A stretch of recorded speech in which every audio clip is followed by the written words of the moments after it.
olympiques, pour moi, c'est cette année l'objectif le plus important de ma vie, puisque je veux me qualifier à la fois pour les Jeux olympiques, donc en valide, et pour les Jeux paralympiques, ce qui serait une première au niveau mondial. Ce qu'on travaille le plus à l'entraînement, ça va être la vitesse.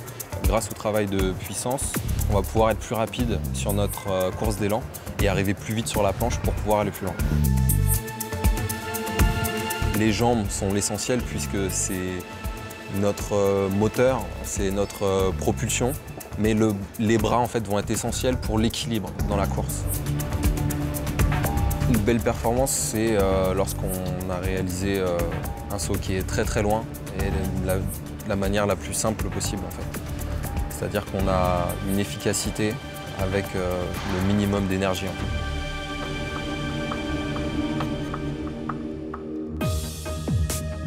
Dans le sport de compétition, ce qui est déterminant, c'est la capacité à se réinventer en permanence.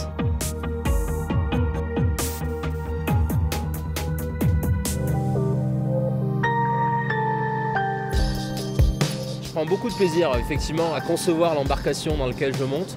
J'estime que ça fait partie de la performance aujourd'hui d'être en unité avec le bateau, avec son embarcation, avec la pagaie. Et donc depuis très longtemps maintenant, chaque année, j'essaie d'optimiser les formes. Alors c'est vraiment un travail d'orfèvre et l'idée c'est d'être dans la précision. C'est encore une fois une histoire d'équilibre entre ses propres sensations et aussi des données voilà, qui sont objectives sur la vitesse, sur l'équilibre.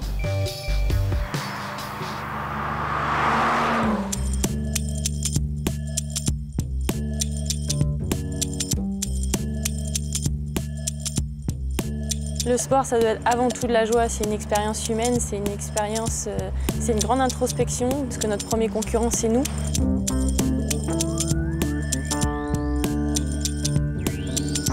Une préparation olympique requiert un bon équilibre à trouver entre la psychologie, la technique et le physique. L'aspect psychologique est vraiment important puisque c'est ce qui fait la différence, je pense, d'un athlète à l'autre. L'aspect technique, c'est la précision, c'est le geste le plus efficace, le plus efficient. Et enfin, le physique, c'est notre moteur de fond, c'est vraiment la base du sportif, ce qui permet de tenir une journée de compétition, ce qui permet de tenir une année d'entraînement, des années d'entraînement. Il y a une progression vraiment qui se fait tout au long de l'année, notamment sur une préparation olympique. Et le but, c'est d'arriver dans l'état optimum, dans l'état le plus affûté possible. Dans tous les sports, ce qui fait la différence au très haut niveau, c'est la technique.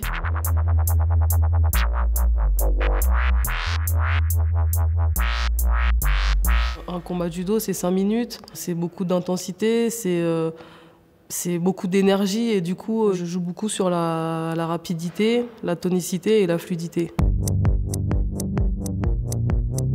Tonicité, c'est tout ce qui est explosivité, c'est-à-dire faut que ça parte vite. Il faut que ce soit rapide, que ce soit fort, à un moment précis.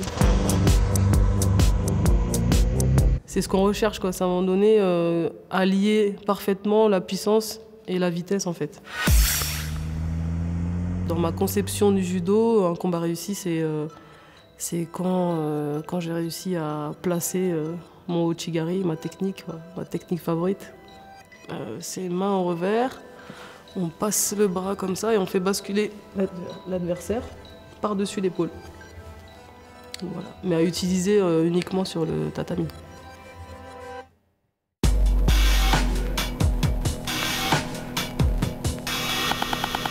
À ce niveau de performance, tous les gars qui sont en équipe de France, ce sont déjà des joueurs hors pair, et surtout dans notre équipe, on a presque à chaque poste les meilleurs joueurs au monde, donc on est des joueurs qui techniquement déjà ont toutes les bases et sont vraiment très talentueux.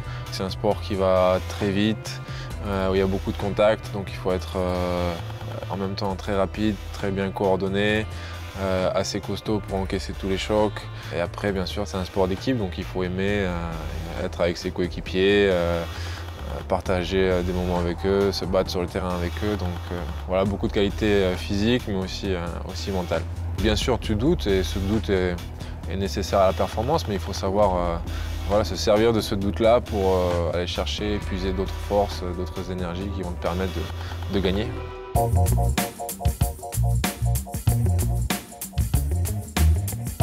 Pour moi, le seul truc qui est vraiment important, c'est le rapport poids-puissance.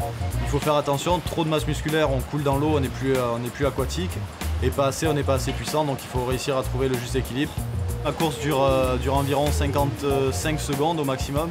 Si vous faites un effort de 55 secondes, vous verrez que c'est très long. Donc le but, c'est d'aller le plus vite possible en dépensant le moins d'énergie possible. C'est un mélange de technique et d'explosivité que j'arrive assez bien à retrouver. Et une fois que j'arrive aux 50, là par contre, je déploie toute l'énergie qui me reste, et tout en essayant de garder la meilleure technique pour avoir la fin de course bien plus performante que mes adversaires. C'est là où est la clé.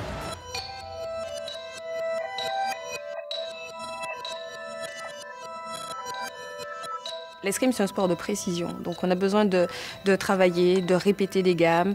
Et ce qui fait ma force, c'est que j'aime bien les remises en question, et les remises en question très rapides avec des gens pertinents qui m'apportent une certaine richesse. Et le fait de travailler me permet en fait d'évoluer et d'être encore dans le top 8 mondial.